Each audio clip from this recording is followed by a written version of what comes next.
Boa noite, família Dona Dolorida.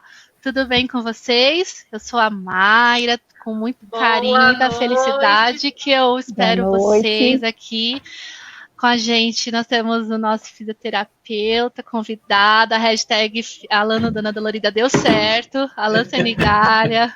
Seja muito bem-vindo, obrigada. Obrigado, Mayra. Boa noite a todos. A Alessandra Domingues, psicóloga, representante de pacientes também. Ela tem fibromialgia e muita história para contar. Seja muito bem-vinda, Alê.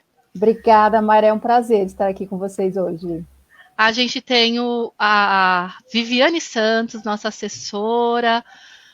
Ela também tem fibromialgia, é presidente de uma associação em Araras, também tem muita história para contar. Vivi, obrigada por aceitar contar a sua história.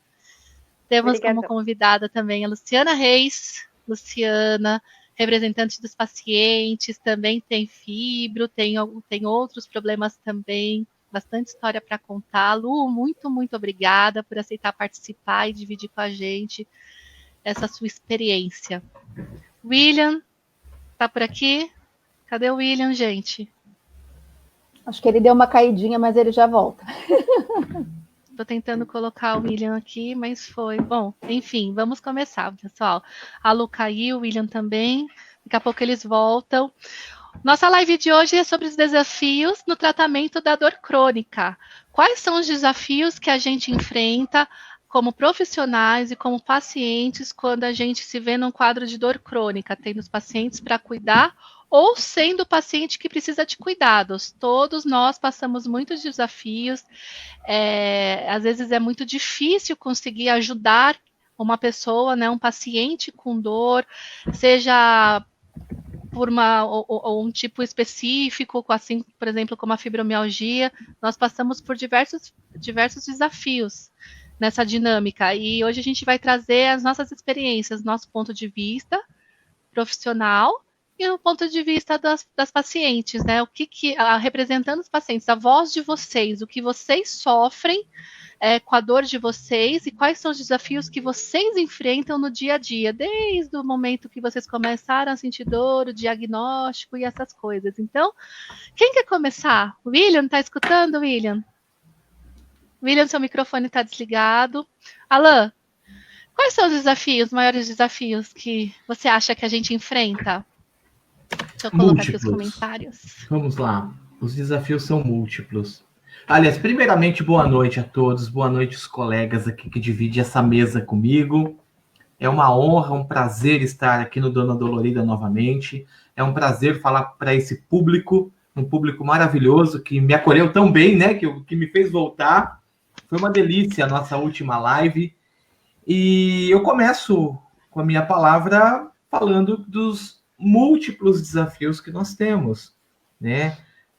Para enfrentar a dor crônica. Porque você tem o descrédito da família, o descrédito pessoal, né? O descrédito da sociedade. Você tem as limitações do próprio corpo, né? Então você tem questões emocionais, porque a dor ela não é apenas física, né? Então se a gente pegar uma reguinha ali, aquela escala visual de dor, e colocar de 0 a 10 qual é o seu grau de dor, né? E a pessoa vai falar, meu grau de dor é 10, meu grau de dor é 8, meu grau de dor é 9, beirando ali o impossível. E aí agora a gente faz o seguinte, agora tenta colocar isso, se é possível, separa a tua emoção dessa dor física, a dor cai lá para baixo, porque a questão emocional, o componente afetivo, o componente social, né, ele pesa muito. Então, o desafio que a gente enfrenta para superar a dor, para superar, principalmente nesses tempos de pandemia, né, nós temos que olhar para o todo. Eu acho que esse é a frase que eu sempre olho. Olha para o todo. Né? Quem é você sem a dor? Né? Então, como que eu posso fazer isso? Né? Meditar ou criar uma imagem mental?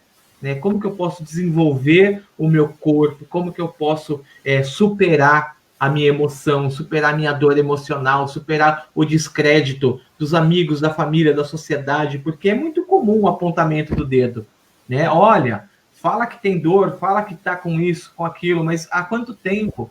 Toma um remédio, toma um analgésico, né? Vai benzer, vai na igreja, vai fazer um monte de coisa ali, e a dor não passa, cara. A dor, ela persiste.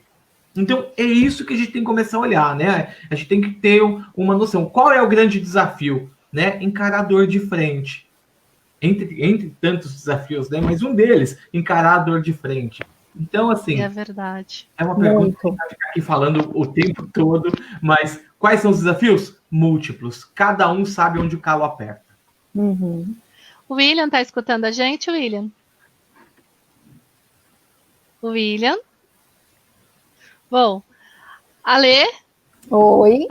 dos pontos de vista de paciente, um paciente primeiro, a Ale é psicóloga também, ela também vai dar ao lado dela, mas agora vamos falar no ponto de vista de pacientes, quais são os maiores desafios, na sua opinião, que vocês enfrentam para tentar tratar a dor de vocês?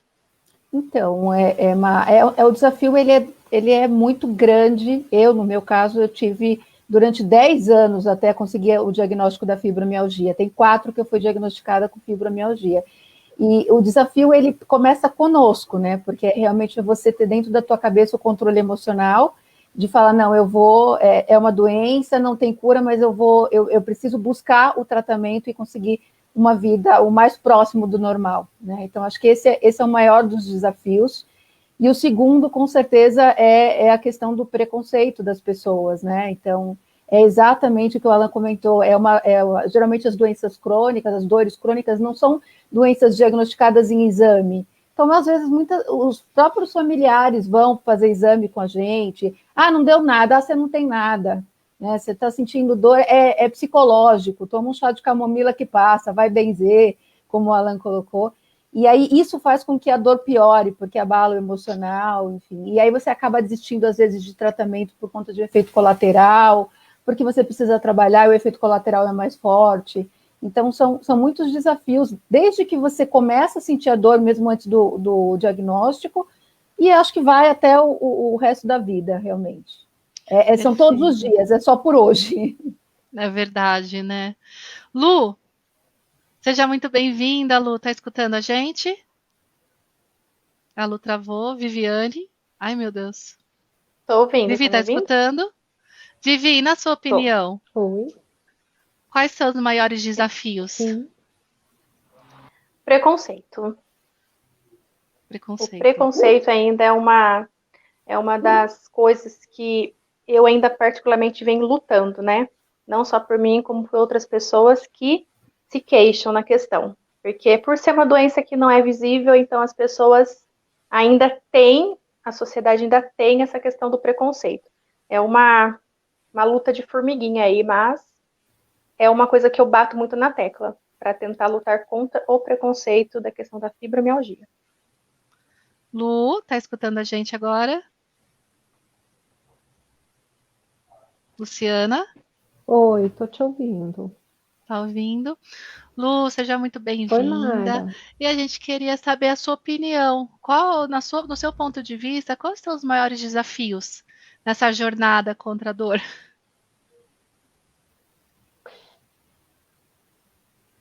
Então, essa dor, ela é um ciclo, né? E essa questão, assim, é emocional e a questão física mesmo.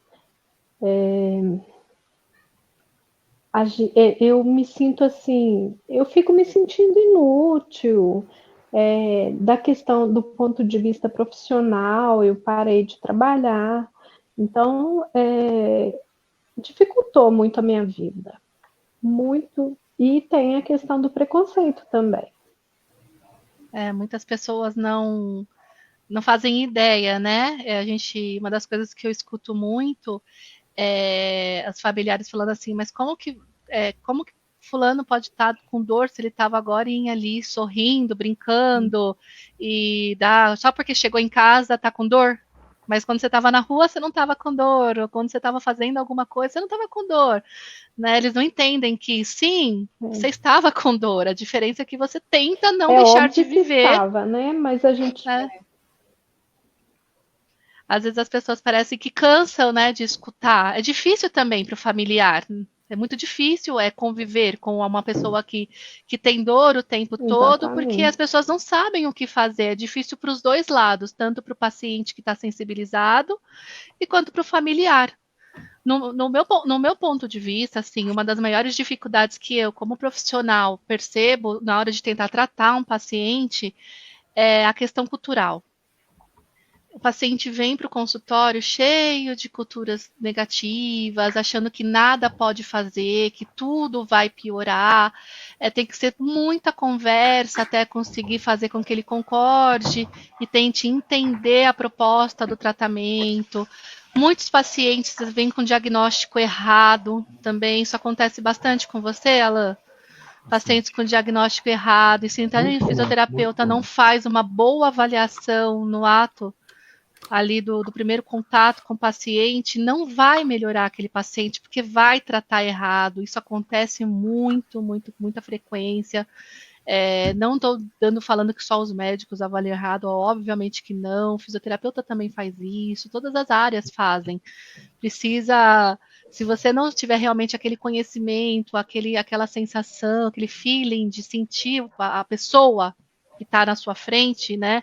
E sempre lembrar que aquela pessoa não é só uma fibromialgia. Ai, sem fibromialgia, que saco, ele é totalmente... Tá com depressão, não vou até, né? Nada vai melhorar.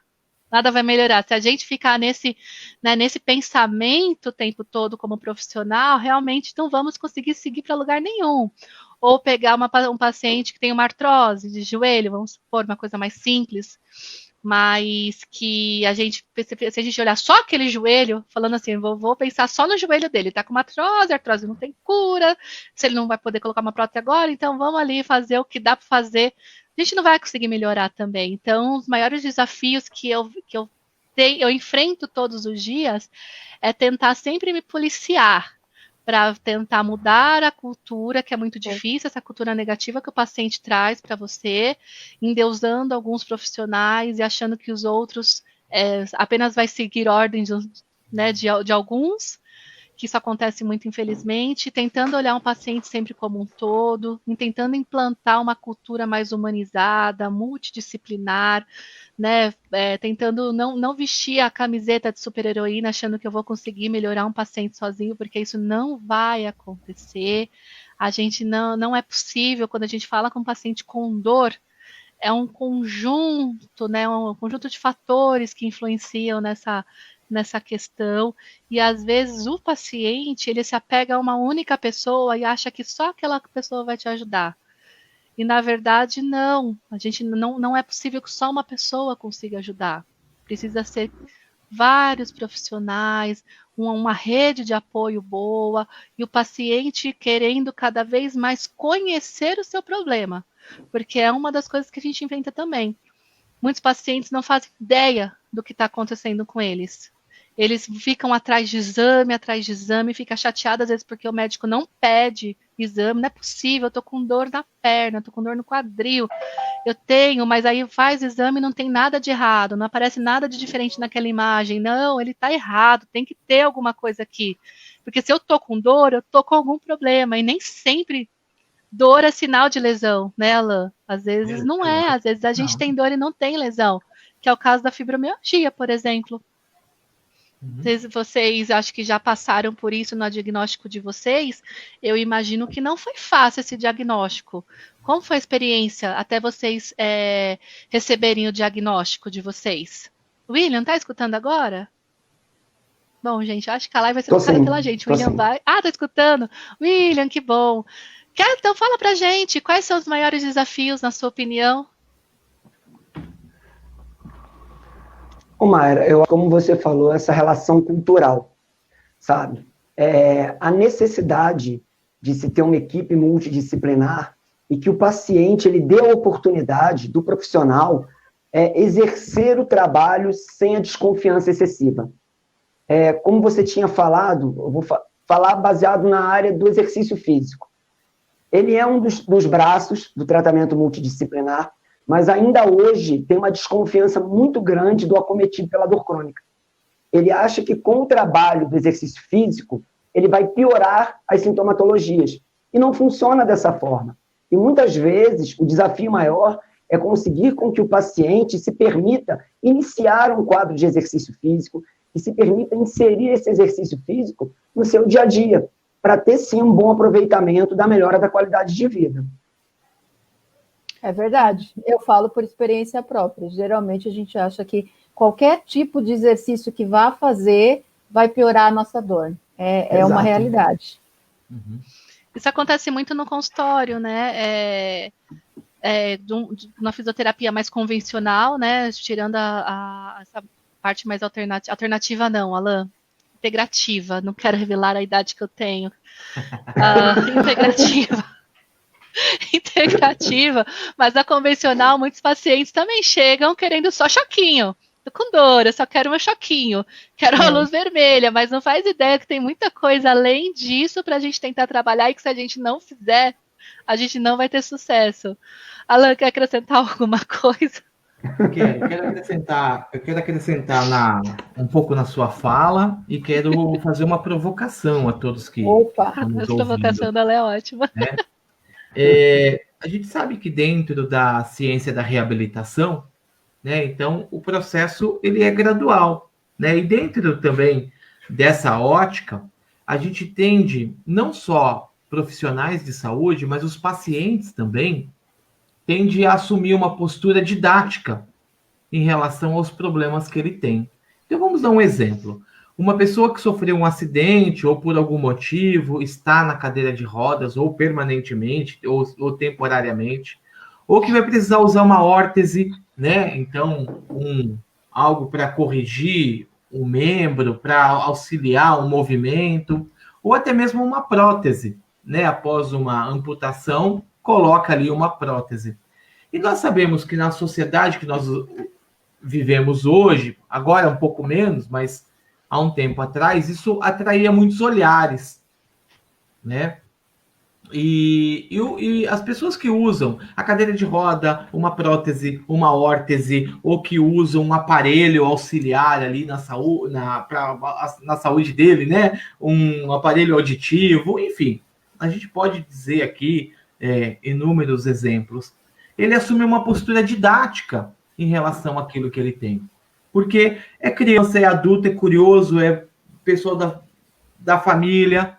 Nossa, o que você tem? O que aconteceu? Qual é a história por trás dessa cadeira de rodas? Qual é a história por trás dessa órtese? Por que você usa esse pedaço de plástico ali? Para que serve esse aparelhinho perto aí da sua orelha? Né? Então, essas perguntas, elas não são só não atraem só um olhar piedoso, mas atraem um olhar curioso também. E o paciente, ele assume uma postura didática.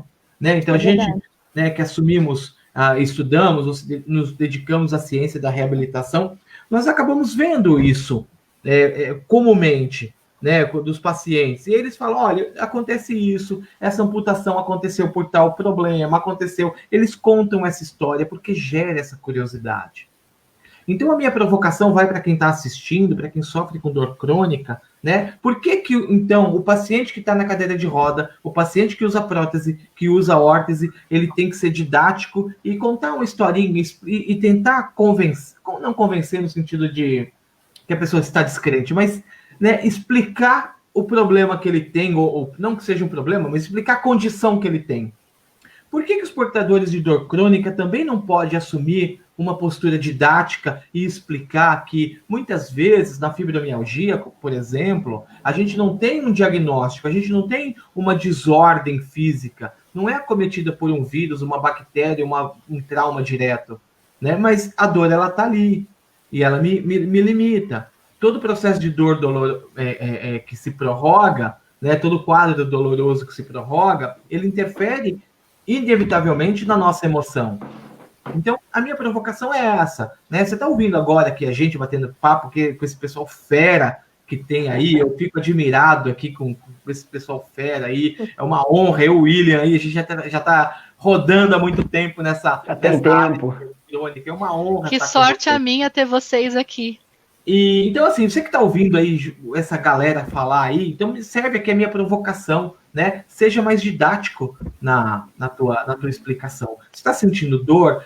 O familiar,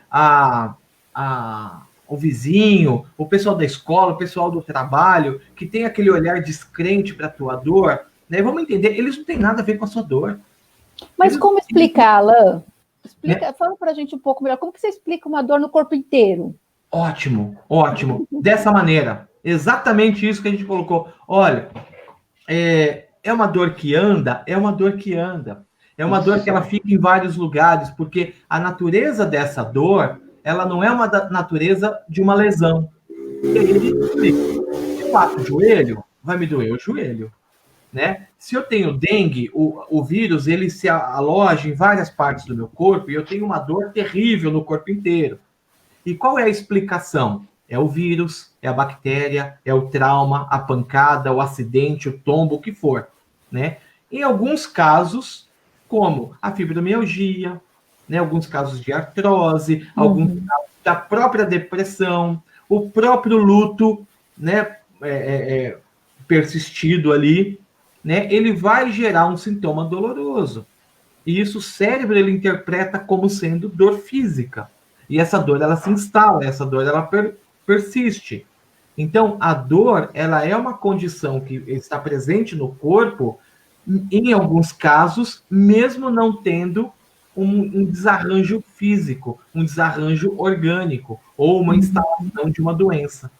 Então, eu acho que propor o diálogo é muito importante. Porque, às vezes, a gente sente dor e fala, nossa, tá doendo. Ai, tô com dor. Né? E a pessoa que não está sentindo dor é difícil. Até para mim, né, para nós que trabalhamos com isso, a gente não consegue mensurar a quantidade de dor. Ó, você chegou aqui com dor e a gente faz um monte de coisa no consultório. E põe choquinho, imobiliza, põe agulha, faz reiki, faz isso, faz aquilo, inúmeras terapias, coloca a pessoa do avesso, põe de pé, manda no de tudo. Faz de tudo com a pessoa. E aí o que a pessoa às vezes fala? Melhorou só um pouquinho. O que acontece? Né? A gente também não sabe qual era o tamanho da expectativa dessa pessoa, né? O que ela esperava que fosse acontecer ao chegar no consultório. A causa da dor crônica, ela é múltipla, né? Então, ela não é o negócio que cai no dedinho, não é o dedinho que bate na quina da cama, né? A dor crônica, ela está instalada.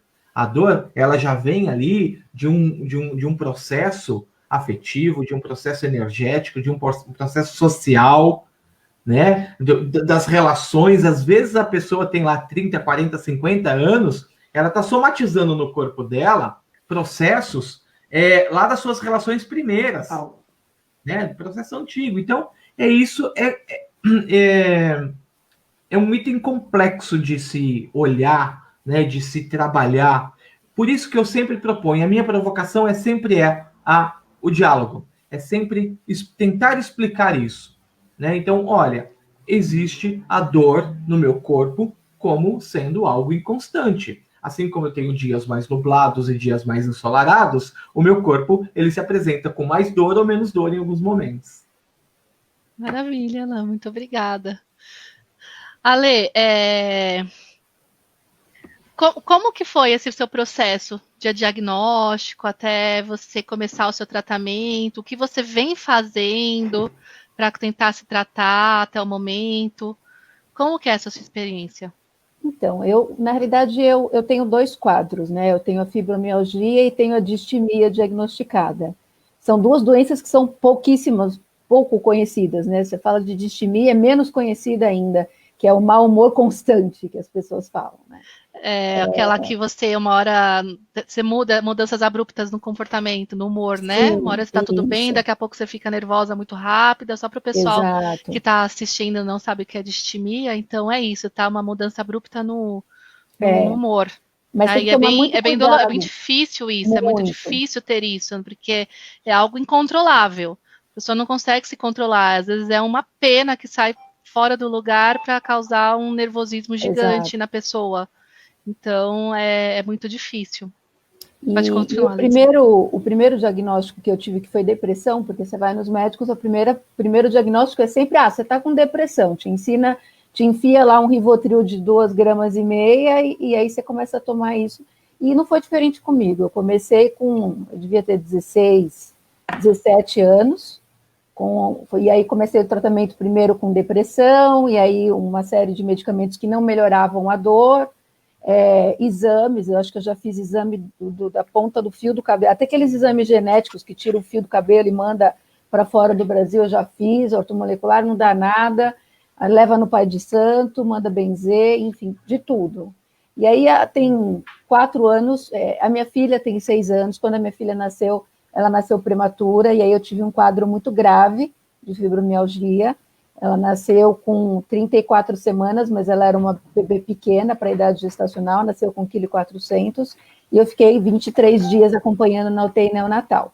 E esse processo, ele exacerbou demais a minha fibromialgia, foi onde eu tive uma crise mais forte, e aí essa crise durou 2 anos até que eu fosse diagnosticada por um reumatologista. Até chegar nesse profissional que me acompanha até hoje, foram muitos exames, remédios, eu tenho cirurgia de redução do estômago também, então o que eu tomava para melhorar a dor acabava com o meu estômago, então foram meses e anos muito difíceis. Agora eu faço acompanhamento com o reumatologista, também com o psiquiatra, por conta da distimia, mas eu entendo que eu tenho um quadro doloroso controlado, né? Eu consigo trabalhar, eu consigo fazer as minhas atividades normais, eu procuro fazer algum tipo de atividade física, mas eu confesso, William, não fica bravo, que para mim ainda é o mais difícil. Eu estou num processo de aceitação para entrar aí num Pilates, quem sabe, negociando com o meu reumatologista, né? Mas agora estou com a medicação certa, estou fazendo fisioterapia, acupuntura, então estou num quadro melhor do que, enfim, durante todo esse histórico, mas eu estou aí firme e forte tentando atividade física.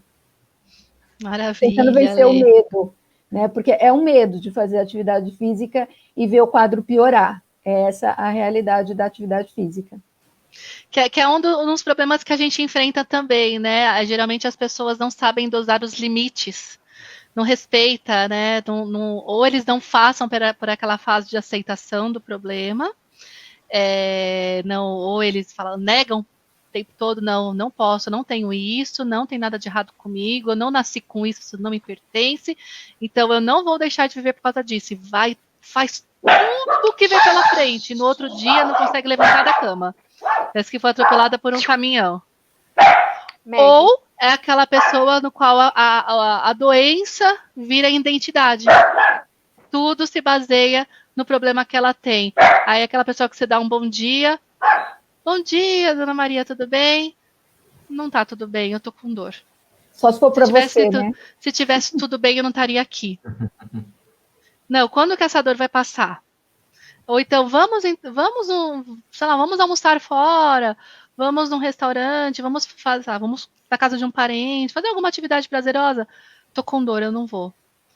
Vamos então assistir um filme juntos? Não, tô com dor, vou deitar. Então a pessoa a identidade dela vira dor e ela acaba afastando todas as pessoas de perto.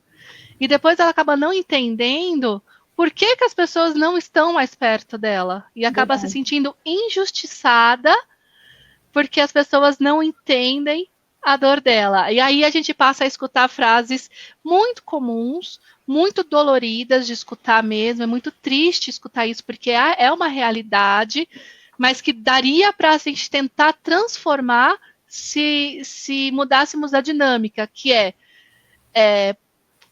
como temos 3 fibromiálgicas aqui, eu vou pedir licença para usar a questão da fibromialgia. Se você não tem fibromialgia, então você não sabe o que é dor. Quem nunca, como profissional, escutou isso? Né? E assim, a gente acaba ficando de mãos atadas, porque até quem tem fibromialgia não sabe o que é a dor da outra pessoa que também tem fibromialgia, porque dor é algo pessoal. É uma experiência pessoal. Cada um tem o seu limiar, cada um tem as suas sensações, cada um sabe aonde te dói.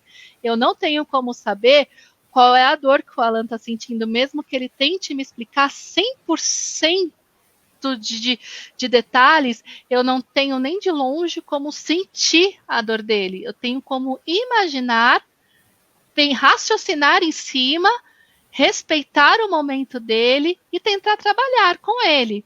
Mas eu não tenho como falar, eu sei como você se sente, porque eu também tenho, sei lá, dor de orelha crônica. Vamos lá, não vou citar nenhuma, vou citar a orelha, porque ele tá me devendo a orelha da acupuntura, só por isso, viu, gente? Não temos, nós não temos como, porque cada um sabe onde seu calo aperta. A gente tem experiências de vida parecidas, né? Geralmente a dinâmica é muito parecida. É o trabalho dobrado, às vezes é aquela sensação de não conseguir levantar da cama, tudo está incomodando, a sensação de impotência, porque você quer tentar dar atenção para familiar, mas de fato você não está conseguindo naquele momento, seu filho está precisando de você e você só precisa da cama, porque precisa de um tempo para poder descansar. A memória também, a família não entende, geralmente as familiares não entendem mesmo, a memória fica muito ruim, faz parte do processo, as pessoas perdem mesmo assim essa questão, mas gente, uma coisa que precisa ficar clara mesmo, é que assim, toda essa experiência, ela é individual. Ninguém no mundo tem a capacidade de sentir o que você está sentindo, mesmo que tenha o mesmo problema. E a partir do momento que esse tipo de coisa acontece, é para ensinar a gente que é a gente por a gente mesmo. As outras pessoas vão nos ajudar. Mas se eu não me ajudar e eu não ajudar quem se propôs a tentar fazer algo por mim, não vai ter sucesso. Não existe milagre, não existe pílula mágica, não existe trabalho. Tanto por parte dos profissionais que vão te atender, quanto por parte do paciente que vai receber este trabalho. Eu acho que passa pelo acreditar também, a pessoa, quando ela vai procurar uma ajuda, ela tem que, por mais que esteja num momento difícil, porque a gente tem altos e baixos dentro da doença, você precisa acreditar no profissional que você está buscando. Você vai com a esperança de que assim, ele não vai resolver 100% das suas dores, mas se ele resolver 1%, é 1% de melhora que você teve. Então, eu acho que é acreditar nesse 1%, vai no 1%, né, que geralmente a gente vai com uma expectativa muito alta, e às vezes 1% dentro de uma dor fibromiálgica, por exemplo, já é 1% que me permite brincar com a minha filha, por exemplo, já é 1% que me permite ficar com meu marido. Exato. Isso é uma das coisas que a gente fala muito na educação em dor. Geralmente a gente termina falando essa frase, que às vezes a gente vai com uma expectativa tão grande de tentar melhorar logo e são fases. A gente vai passando por fase, vai passando por dificuldade. Mas se a gente conseguir melhorar 1% por dia, porque 1% pode parecer pouco, mas ao longo de um ano nós vamos estar 365% melhor. Mas a gente precisa tentar fazer alguma coisa pela gente. Alan, você deu risada? O que você pensou aí, Alan? Eu estava pensando nisso. Na verdade, agora a minha provocação... eu adoro as provocações do Alan. O meu ataque agora aqui é para os profissionais de saúde também. Né? Que já que nós temos, né, a gente vem aqui, né, com o chicotinho da disciplina na mão e fala, olha, você tem que acreditar que 1% é 1%. Só que a gente vê que na prática tem muitos profissionais de saúde que eles não são treinados para olhar para esse 1%. Né? Eles são treinados para desenvolver um processo mecânico onde ou 8 ou 80, ou ele é 100% ou não vale nada, né? Então a gente vive num mundo onde só quem ganha medalha, só quem vale é o medalhista de ouro, né? Prata e bronze não serve para nada. O cara que chegou em quarto lugar nem sabe o nome do cara, né? Então é mais ou menos essa consciência que se aplica hoje muitas vezes em saúde, né? Então tem muitos profissionais que trabalham apenas de maneira mecânica, né? Então olha para a Alessandra, olha para a Viviane, olha para tantas colegas que estão aqui e usa uma régua, né, completamente técnica. Olha, então é o seguinte, eu aprendi o protocolo que você vai deitar na maca por tanto tempo, aí eu faço tal procedimento mais tantos minutos e finalizo com aquele procedimento mais não sei quantos minutos, né? E fecha esse protocolo como se fosse uma receita de bolo. Só que o que acontece? A dor da Viviane é diferente da dor da Alessandra, que é diferente da dor da Dona Maria, né? Então, nós temos que personalizar, começar a entender de que esse 1%, que talvez para mim seja completamente insignificante, né? Que esse 1% melhoraria com ou sem a minha intervenção, para aquela pessoa ela é importante. E às vezes isso é muito bonito, isso aí é maravilhoso. Quer ver um exemplo prático? Às vezes, a pessoa melhora muito mais quando ela é acolhida pelo terapeuta do que quando ele vai no melhor terapeuta do mundo, usa 500 mil procedimentos e esse procedimento é falho. Exato. Né? Então, o acolhimento, o tato, o trato com o paciente, ele também faz parte do processo de cura. Ele também faz parte da construção do equilíbrio dessa pessoa. Né? Então, terapeuta que não interage com o paciente, terapeuta que promove distanciamento social, distanciamento emocional, distanciamento físico, né? Ele é só um mecânico, entende? Se a gente treinar um macaco para poder fazer alguns exercícios, o macaco vai lá e faz. Melhor.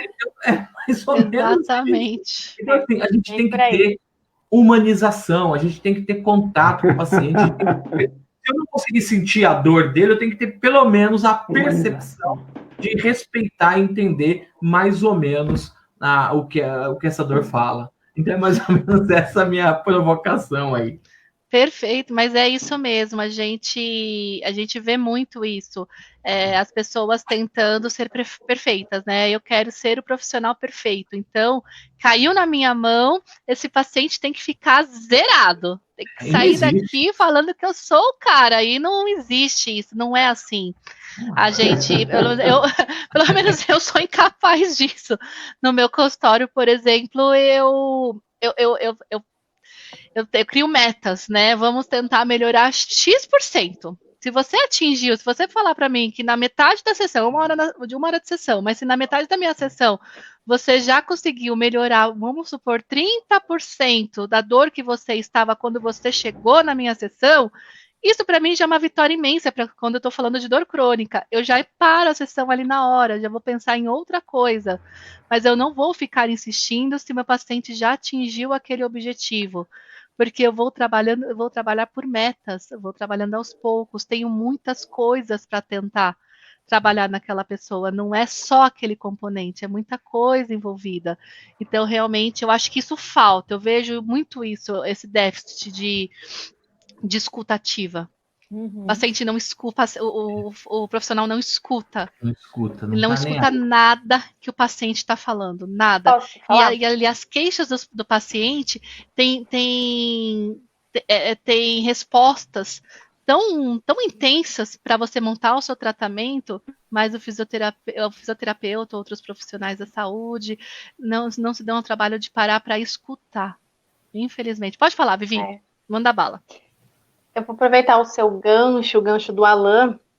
O Alan é um dos profissionais que eu já tive a honra de conhecer, né? Nossa, falta os demais, ainda vou conhecer. Aproveitando o gancho, gente, o que eles estão falando é verdade. Eu falo assim, costumo dizer que, eu sempre falo isso, que uma depressão não leva a uma fibromialgia, mas uma fibromialgia não tratada te leva a uma depressão. E eu falando como paciente, há 5 anos atrás, ter tido o diagnóstico, ter acompanhado um grupo de pessoas que têm, eu vejo a questão assim, da falta do acolhimento, ou seja, até mesmo de profissionais, né? Por exemplo, um paciente que é diagnosticado com uma fibromialgia e precisa passar por um psiquiatra ou por um psicólogo, muitos psicólogos têm um acolhimento. O psiquiatra, qual o tratamento? Muitos, às vezes, eu percebo, do decorrer do tempo, que muitos pacientes dopados e não tratados. Então, o que eu tenho muita dificuldade de lidar com essas pessoas? Por quê? O tratamento é multidisciplinar. Ou seja, o reumatologista, muitos dos casos psicólogo, psiquiatra, no fisioterapeuta, educador físico. É uma junção de ajuda, né? Aí, se aquele paciente está lá na parte psiquiatra da dor, não está sendo tratado, dopado, como que esse paciente vai ter a vontade e o ânimo de se exercitar? Eu falo porque eu tive esse problema lá atrás.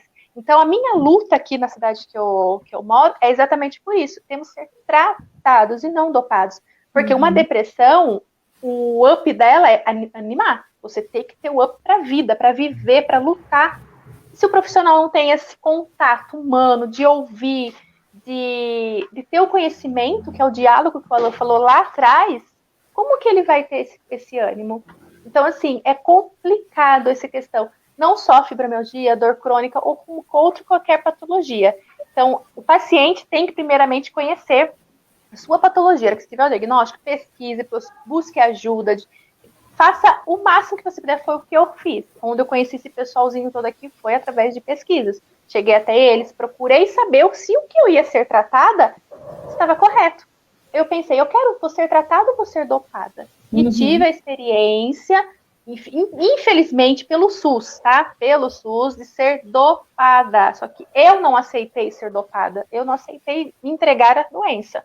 Então, assim, tem pessoas que, pelo preconceito, nem acreditam, nem imagina que eu tenho fibromialgia. Fala que é frescura, por eu ter uma vida ativa, por eu ter... Na época eu me afastei, mas depois eu acordei, eu faço meus exercícios, eu luto, eu sou uma pessoa muito ativa. Tem esse preconceito também. O povo acha que fibromialgia, outra dor crônica, você tem que estar lá, ó, deitada, moribunda numa cama. Não é por aí, gente. Tem muitas diferenças. E se você fica assim, ainda te criticam. Também, aí né? Critica. Então, assim, temos dois tipos de críticas aí. Às vezes, também mesmo que eu falo, as pessoas veem, a fibromialgia, outra dor, a questão de idade. Eu tive o diagnóstico com 28 anos de idade. Então, assim, eu demorei a procurar ajuda, fiquei sentindo por meses, porque eu trabalhava, eu não ia. Por quê? Por medo, o tal do medo. Eu vou no médico hoje, amanhã eu volto no trabalho, ninguém olha na minha cara. Muitas pessoas se veem nessa situação. Sabe por quê? Às vezes o próprio empresa, o próprio local de trabalho não conhece. Então, eu sou a favor da conscientização geral, não só para os profissionais, a geral, tudo que eu falo, setor de trabalho. Porque se você não está bem, você não vai voltar. Então, muitas pessoas trabalham com dor e não tem produção. Aí acaba tendo preconceito de trabalho, aí isso se agrava. No meu estágio, chegou a 7 meses, que eu cheguei ao ponto de precisar de ajuda realmente psiquiátrica, de psicólogo, aí foi indo que eu fui sendo tratada. E hoje eu me vejo uma pessoa totalmente controlada e muito controlada. Eu falo de todos os medicamentos que eu tomava lá no começo, hoje eu faço uso de apenas um, que ainda não me libertei dele. Mas eu faço o quê? Meus intermédios com o exercício, que é o que o William passa. E o importante também é a pessoa se identificar com aquilo que vai fazer. Não adianta o William vir aqui e falar, Vivi, você tem que caminhar, correr. Eu não gosto de caminhar. Eu já passei papel, eu não gosto de academia. O que eu gosto? Zumba. Eu amo dançar. Entendeu? Tipo assim, eu me identifiquei na Zumba, na época. Entendeu? Então, assim, tem que ter o que fazer, o que te dá prazer de fazer. A minha experiência que eu passei para vocês, é o que eu passei lá atrás, bem vivenciando, é uma luta que não para. Porém, os pacientes que aqui estiverem assistindo, procure conhecer a sua patologia, procure estudar sobre ela, converse com o seu médico, como ela falou, a Mayra falou, tenha esse diálogo, esse contato, procure saber se você está sendo tratado, primeiramente, e se esforce ao máximo, porque é uma luta difícil, não é fácil. E uma coisa que eu guardei para encerrar minha fala, é o que o meu médico aqui fala para mim. Um dia, quando eu cheguei nele, eu falei para ele, doutor, eu não aguento de dor. Às vezes o meu marido, a minha família me chama, vamos comer um lanche? Eu não vou, tô com dor, tal. Aí ele chegou em mim e falou, Viviane, vamos sentar e vamos conversar. Você tá com dor, a sua família, seu marido te chamou para comer um lanche, você tá com dor. Você não vai. É a resposta de toda pessoa falar que não vai. Prefere ficar quietinha, isolada naquele cantinho. Tá. Esse isolamento que você teve, a sua dor aliviou?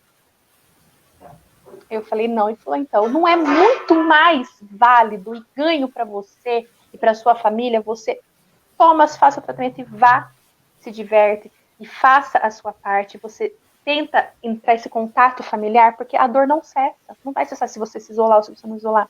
Foi então um pouco do esforço, da vontade nossa. Então isso ficou na minha cabeça, isso eu levei para mim, e foi a partir daí que eu comecei a seguir essa linha. Então hoje eu tô com dor, eu vou. Porque ficar em casa não vai resolver. Então eu procuro dizer que antes ela era minha melhor amiga, que é a fibromialgia, que é onde eu ia, ela sempre me acompanhava. Então ela aprendeu a dançar conforme a minha música, não eu conforme a música dela. Então é a minha experiência essa, gente. Então espero que dê de ajuda para outras pessoas também. Graças a esse povinho aqui que estão aqui, que é onde hoje eu tenho o orgulho, a honra de estar assessoriando, que eu aprendi a lidar. Então, assim, Muito quem tem bom. dor tem pressa, né? E quem não é visto não é lembrado. Então, é bem por aí. Muito bom. Perfeito. E aí, William, o que você acha de tudo Vivi é isso? linda. Ô, Mayra, uma coisa interessante que a Vivi falou sobre a relação da própria discriminação, que ela vem de vários âmbitos diferentes, eu já tive o outro lado de por que não fazer atividade física, que é o medo que as pessoas vão comentar, usando a eu sendo filósofo, se eu estiver fazendo atividade física. Ah, eu estou afastado do meu trabalho, mas como é que eu vou fazer atividade física se eu estou afastado do trabalho? Enquanto, como o Alan falou, a própria unidade de saúde, nós somos profissionais de saúde, não tivemos um consenso de ensinar que hoje a atividade física, o exercício físico, ele é colocado como parte do braço multidisciplinar. Ele é um processo para a melhora da qualidade de vida, a diminuição das sintomatologias. As pessoas ainda vão ter esse lado que não é o receio de não fazer, mas sim pelo que outros vão comentar. Muitas pessoas chegavam e falavam, William, mas será que se eu conseguir uma atividade física, o que meu patrão vai falar? Eu falei, então sabe o que você faz, já que você está com medo? Vai ao seu médico, esse celular, ele faz parte do seu tratamento. Ele faz parte da sua melhora pela qualidade de vida. Pois, quando a gente... Exatamente, lembra, Vivi? Você foi um caso. Eu lembro. Entendeu? Que teve que pedir para poder não ter o receio de começar a cuidar da própria qualidade de vida. Então, infelizmente, a gente tem os dois lados desse processo da discriminação. E um fator que eu fiquei muito feliz e foi muito bem abordado pelo Alan, é essa relação da humanização, gente. Às vezes, o paciente, quando ele vem até o William, que é o educador, ele nem sempre busca o conselho para o exercício físico. Ele quer ser escutado, ele quer ser acolhido, ele quer alguém que preste atenção naquilo que ele tem para falar. E a nossa função, independente da área de saúde que nós atuamos, que também é um pouco estar direcionando isso. Você mostrar alguém que vai escutá-lo, alguém que escuta. Quando ele começa a se afastar, como citou a Mayra, e a Vivi também já falou, que ele começa a viver naquele mundinho dele, onde ele diz não para tudo, ele começa a se afastar, ele ficando muito tempo sozinho, é aquele processo que vai direcionar ele para um processo de ansiedade e, mais à frente, um processo de depressão. Então, muitas vezes a gente tem que estender a nossa mão como profissional, saindo um pouquinho do nosso âmbito de trabalho, para ajudar aquele acometido a ter um ponto de segurança, para ele iniciar de alguma forma. Exatamente. E eu quero aproveitar a deixa do William para falar que esse é o nosso maior objetivo aqui no Dona Dolorida. É o acolhimento, é ajudar vocês, seguidores da página, familiares, pacientes, a entender melhor o que está acontecendo com vocês e saber que aqui vocês vão ser ouvidos. Vocês têm a voz, vocês podem se sentir seguros, vocês podem se sentir à vontade de conversar com a gente. Nós vamos fazer de tudo para tentar ser o mais humano possível, mais acolhedor, escutar o que vocês estão precisando e tentar ajudar da maneira que for possível. Milagre a gente não tem como fazer, mas um apoio nós podemos e faremos por vocês. Então esse é o nosso maior objetivo, essa é a nossa missão. Não só na página Dona Dolorida, né? Não nessa equipe maravilhosa que hoje Dona Dolorida tem, mas em si, cada profissional que um dia já se formou ou que um dia vai se formar, essa deveria ser a missão. Primeiro de tudo, acolher o paciente que está confiando a sua vida, né? Aquela pessoa que não é só uma pessoa com dor ou algum problema, mas é o pai de alguém, é a mãe de alguém, é o amor da vida de alguém. Então, ela tem importância para alguém, não só para ela. Então, a gente precisa lembrar que a responsabilidade que temos em nossas mãos, ela é muito grande. Não dá para brincar de tratar. Não existe brincadeira quando a gente trabalha com a vida da pessoa. Às vezes uma falta de jeito para escutar ou falar com aquele paciente naquele momento vai mudar uma trajetória de vida inteira dele. Seja por confiança, seja ele não voltar mais, seja ele perder a esperança de fazer algo para tentar melhorar ou não. Então, assim, a nossa responsabilidade ela é muito grande para tentar levar esse paciente para frente. Porque é para frente que se anda, né, gente? É para frente que vai. Então, a gente precisa tentar realmente dar o nosso melhor, ser o mais humano possível. Mas sempre lembrando que a maior parcela de responsabilidade para a melhora do indivíduo é dele. Se ele não se ajudar, não tentar se abrir para novas experiências, tentar fazer alguma coisa por ele mesmo, ninguém no mundo vai fazer. Mesmo que a sua dor, você tente fazer a sua dor ficar em primeiro lugar, ela nunca vai ser primeiro lugar na vida dos outros. Então você precisa tentar fazer alguma coisa por você, para então conseguir fazer alguma coisa por outra pessoa. Certo, nossa, pessoal? você até emociona, gente. É verdade. Porque é fogo, gente, é difícil. Só quem passa, né, pra saber e principalmente eu falo assim, eu até quero agradecer, sério mesmo, gente, de coração, a Mayra, o William, o Alan, sabe, a Dani, profissionais que sempre, hoje, gente, o William com o Alan me conhece há mais tempo, né? Vocês lembram como eu era lá atrás, toda assim, medrosa, eu tinha totalmente assim, receio de tudo, isso, aquilo, fui conversando, fui dialogando com vocês, eu aprendi a ser uma outra mulher, sabe? Hoje eu não meço, eu não guardo, aprendi uma coisa que eu não guardo mais nada dentro de mim, o que não me faz bem, sabe? Eu solto tudo para fora, porque é uma coisa eu aprendi na minha vida, gente. Eu sou responsável pelo aquilo que eu falo, não pelo aquilo que as pessoas entendem. Sabe? Eu simplesmente eu pus isso na minha vida e ainda mesmo assim tenho julgamento. Às vezes eu tenho que ter atitudes de tomar atitudes de alguma forma aqui, que para uns agradam, para outros não, mas eu partir do todo ensinamento, hoje, por ser uma pessoa mais dinâmica, uma pessoa mais disposta, por falar, eu não fazia nem ideia tanto de aprendizado que eu tive. Eu falo que a fibromialgia veio na minha vida para me dar ensinamentos, para mim. Ela é difícil, ela é, mas a gente aprende com ela também. Se torna melhores, a gente querendo, e eu decidi estar bem para cuidar de outras pessoas. Então, primeiramente, vou pensar em mim e para mim começar a pensar nas pessoas. Eu comecei a pensar nessa forma, que foi onde tudo está fluindo na minha vida. E graças a essa equipe, né, que é maravilhosa. Quantas e quantas noites em claros conselhos de madrugada, vocês lembram? Até hoje, não só da fibromialgia, como outros assuntos particulares, é neles que eu confio, é neles que eu Aquele puxo que coruja ali, que não dorme.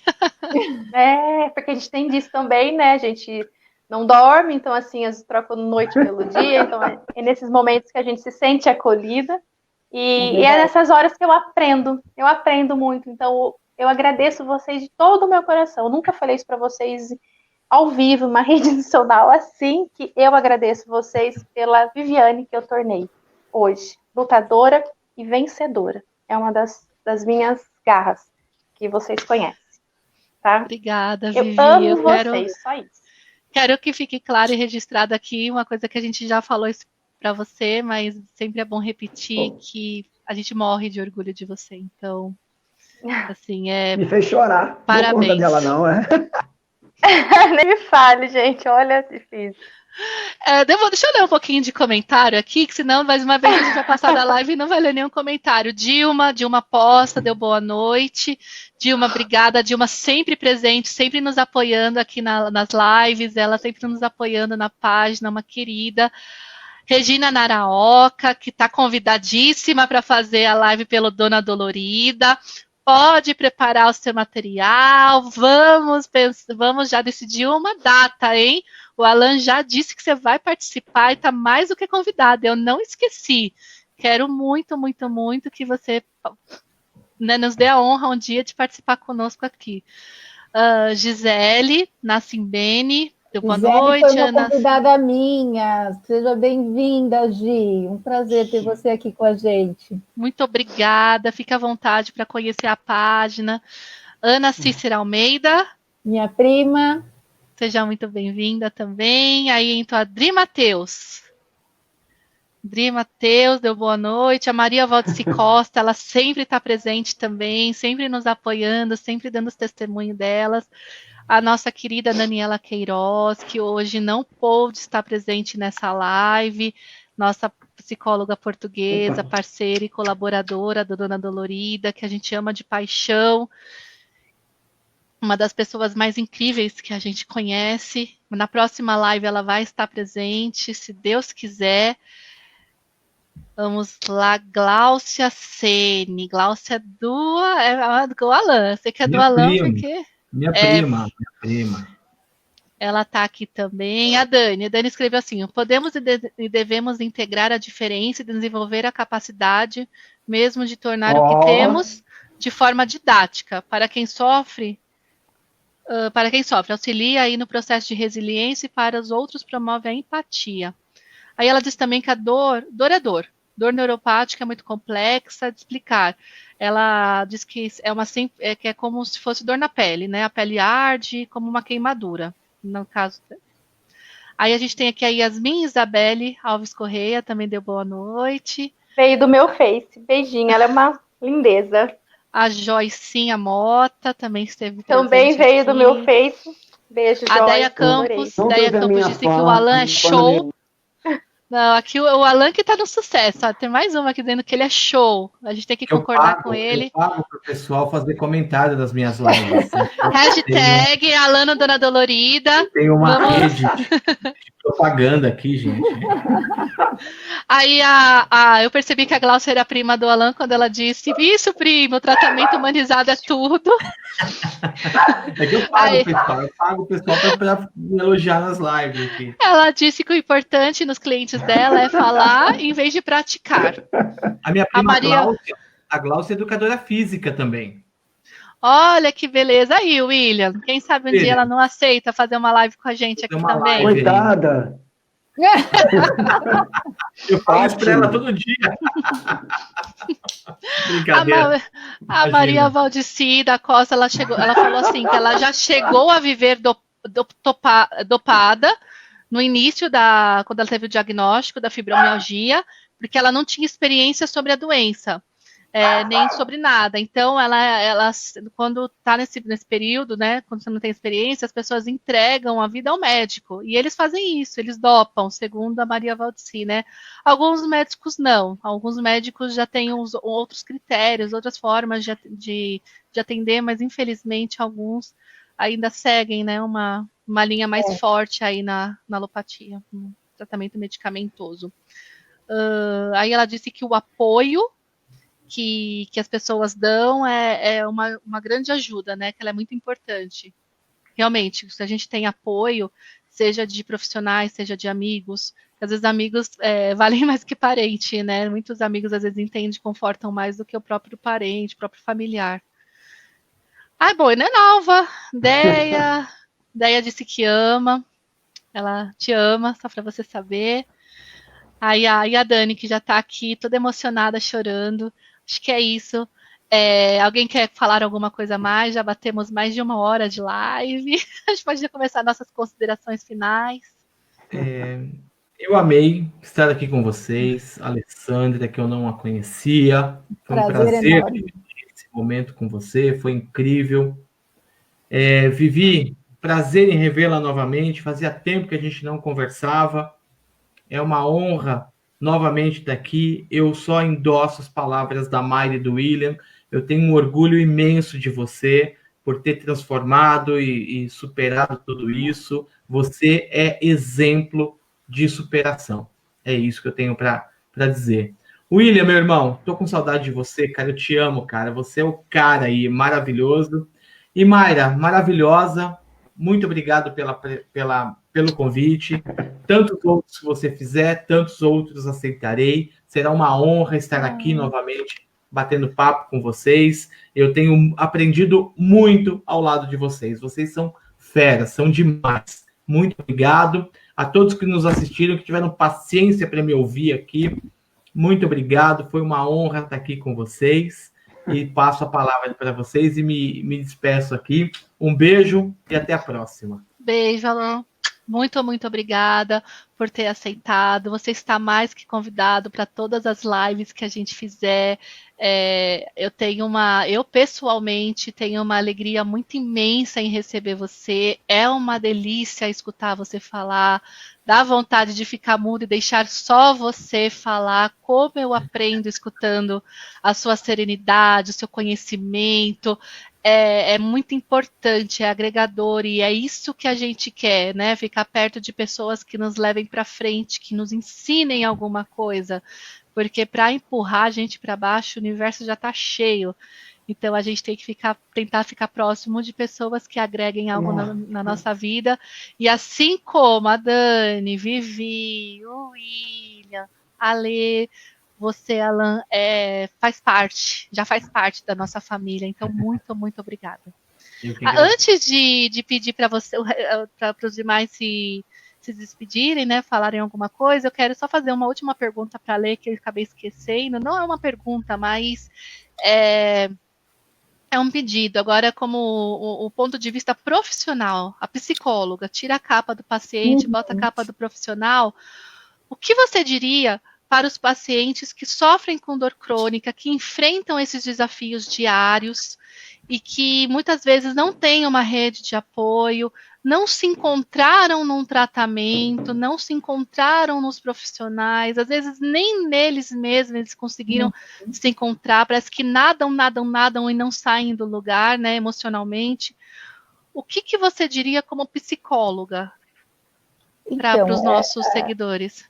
É difícil falar depois de tudo que a Vivi falou, né? Ela pode não ter o diploma, mas ela tem a vivência. Então, acho que a primeira dose de remédio para quem tem a fibromialgia, pensando nos aspectos emocionais, é realmente acreditar que a vida pode ser normal tendo um quadro fibromialgico, um quadro de dor crônica, um quadro, desde que você acredite. Então, a primeira coisa é você acreditar em você acreditar que não é a fibromialgia que tem em você, é você quem tem a fibromialgia, então é possível sim que você a controle, né?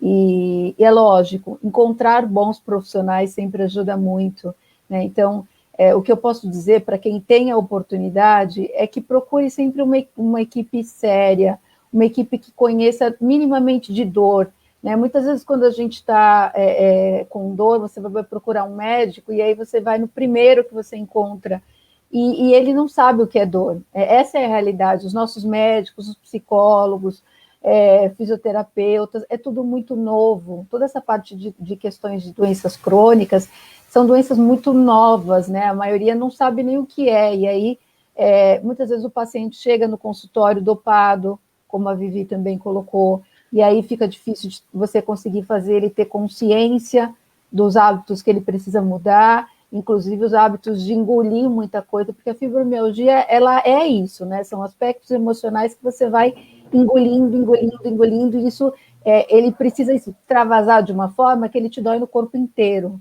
Então, essa é a fibromialgia, esse é o aspecto emocional. E é por isso que muitas vezes, quando você fica nervoso, fica irritado, e você tem um quadro de dor crônica, você sente uma piora, né? Porque essa dor, ela está lá dentro, pulsando dentro de você, e você precisa pôr para fora. E é por isso que é importante a terapia, porque é nesse momento em que você vai pôr para fora, sem nenhum tipo de preconceito, sem nenhum tipo de julgamento, né? Então, busquem bons profissionais, busquem profissionais que tenham especialização, conhecimento de causa, porque eles vão conseguir compreender o que é essa sua dor. Você vai chegar lá com um balão cheio e vai sair com um balão vazio. E isso vai fazer com que a sua dor seja reduzida, com certeza. Perfeito, Ale, muito obrigada. Um último comentário aqui, a Dani, né, nossa Dani, disse que está com muito orgulho de todo mundo. Maria Valdice disse que somos todos maravilhosos. E a Adri Matheus, aqui o último comentário que eu vou ler, ela diz que as faculdades ainda não têm currículo voltado para a dor. Isso é verdade, infelizmente é uma falha gigantesca, mas isso já tem sido percebido há algum tempo, alguns profissionais já estão tentando, pelo menos na área da fisioterapia, eu sei que tem alguns profissionais que trabalham com dor, que são mais famosos, né, são professores, e eles têm montado conteúdo exclusivo para estudantes, né, universitários, e então acho que isso é uma coisa que, se Deus quiser, vai mudar. A grade curricular vai mudar e precisa que seja realmente alterada, porque não tem como a gente entrar numa área dessas e não estudar dor. Não tem como, não tem. Então, obrigada pela participação. Eu vou ler um último aqui, porque eu não aguento. Só o último, gente, eu juro por Deus. A Luana Soler disse, agora é óbvio que eu tinha que ter uma interrupção, né? Pepe! Desculpa, gente. Bom, ela disse que o sobrinho... Gente, desculpa. Mami chegou. Só um minutinho, gente. Luana, ela veio por intermédio de mim. Lu, acredita, vamos conversar, ajudar teu sobrinho, tá bom? Vai dar tudo certo. Não é fácil perder uma mãe, né? Então precisa respeitar o período de luto dele também.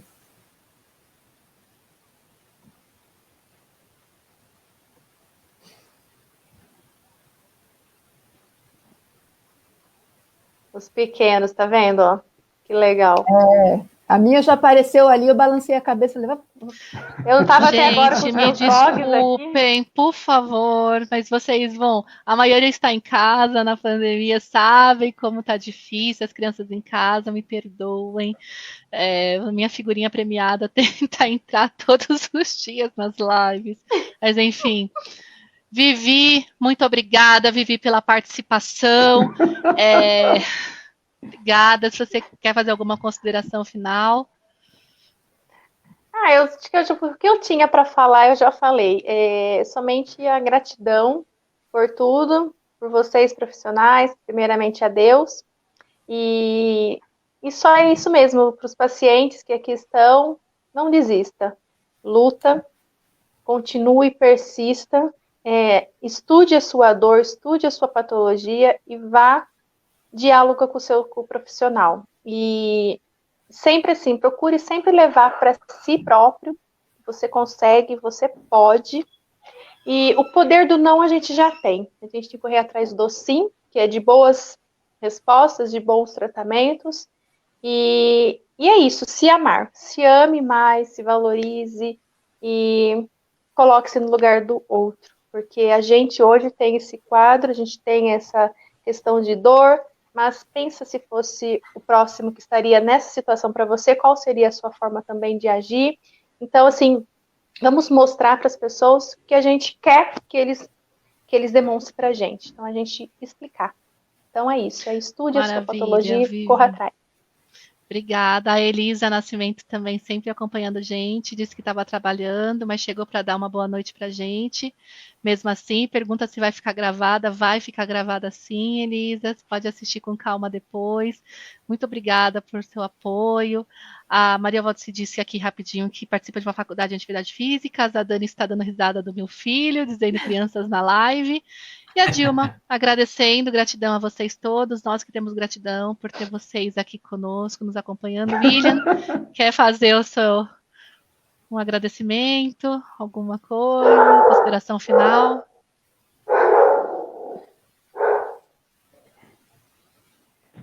Maera, eu só quero agradecer a você a oportunidade de estar participando da sua página, Dona Dolorida. A Vivi, minha não, é nossa, vocês já gente, falaram, mas nossa. eu quero ressaltar, eu tenho muito orgulho de toda a luta por onde ela passou, das conquistas da Vivi. Ela é uma guerreira, tá? Então você mora no meu coração. Hoje eu conheci a Alessandra, foi um prazer. E esse irmão que é o Ar, que sabe? Não tenho o que falar desse cara. Eu amo ele de paixão, é um profissional fora do comum, um ser humano humanizado, um ser humano, como você mesmo fala, de luz. E eu espero que ele esteja agora com a gente, né, Maia? Sempre. Hashtag Alan Dona Dolorida, lembrem disso. Ele tá aí na nossa página, Dona Dolorida. Queremos o Alan para chamar de nosso. William, meu amigo, muito obrigada. Você só se equivocou numa parte, não é mais só minha, eu sou de idealizadora, Dona Dolorida é nossa aqui, é de todo mundo que segue, é uma comunidade no qual a gente pode, sim, tem total liberdade de poder falar o que está sentindo, de discutir ideias, de colocar possíveis formas de tentar tratar os problemas. Então, muito obrigada. Ale, obrigada de coração por ter aceitado participar. Seja muito bem-vinda. Em breve, a Ale vai participar de mais uma outra live e várias outras que virão. Está mais do que convidada, mas já temos uma em vista. Sim. Então, se preparem, tem novas lives vindo por aí. Pessoal, muito, muito, muito obrigada de coração por todo o apoio, por mais uma vez vocês terem estado aqui conosco, participando, escrevendo. Compartilhem o máximo que vocês puderem. Estamos aqui sempre por vocês e com vocês. Alan, Ale, William, Vivi, beijo grande no coração de vocês. A Lu caiu, não conseguiu voltar, a conexão dela estava ruim, ela já tinha avisado. Muito obrigada, Lu, por ter aceitado participar. A Lu também é uma guerreira. Infelizmente, a conexão caiu. Ela tinha muita história para contar, mas fica para uma próxima. Oportunidades não faltarão. Boa noite a todos. Um beijo. Tchau, gente. Tchau, minha gente. Muito obrigado. Até logo. Tchau, tchau.